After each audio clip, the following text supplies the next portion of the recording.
Baik, kita lanjutkan video sebelumnya, yaitu selanjutnya tentang teknik syuting. Teknik syuting adalah cara pengambilan gambar yang harus kita sesuaikan tujuan dari pembuatan video. Seperti sudut pengambilan gambar, kemudian direktor itu berperan yang sangat penting untuk mengarahkan gaya talent atau kameramen, supaya sesuai dengan alur yang sudah ditentukan.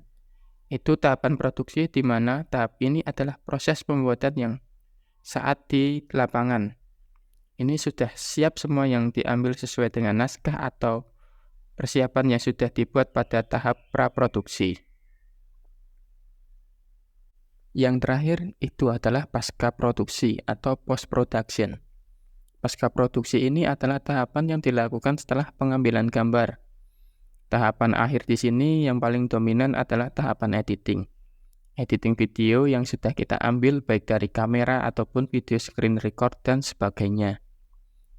Nanti di tahapan editing ini yang akan dikerjakan misalnya membuat atau merangkai cerita berurutan sesuai dengan storyboard atau storyline yang sudah kita buat sebelumnya. Kemudian memindahkan atau memanjangkan gambar sesuai dengan rencana. Tujuannya adalah mengontrol durasi atau waktu yang kita inginkan. Misal kita ingin membuat video 2 jam. Nah, itu bisa kita waktu syuting itu jika digabungkan total bisa menjadi 10 sampai 12 jam jika tidak diediting.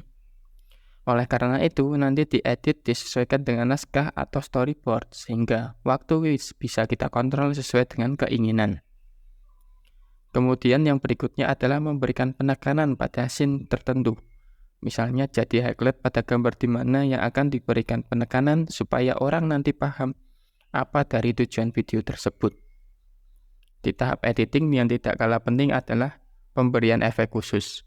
Efek khusus misalnya jika ada adegan perang nanti akan diberi visual efek yang menegangkan. Kemudian adegan terbang dan sebagainya itu masuk di tahap editing.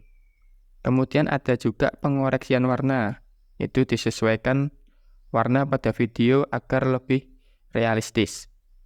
Kemudian mungkin juga ada pemberian dubbing atau suara pada video serta background dan musik sehingga video lebih terasa dramatis dan sebagainya.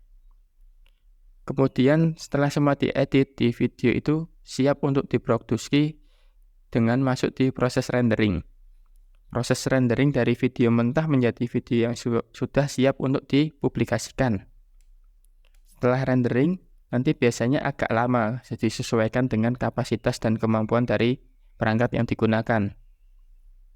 Nah, setelah nanti selesai rendering, bisa masuk di tahap publikasi.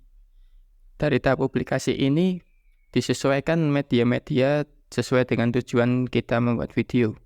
Misalnya jika ingin kita membuat video film, nanti kita masukkan di bioskop dan sebagainya.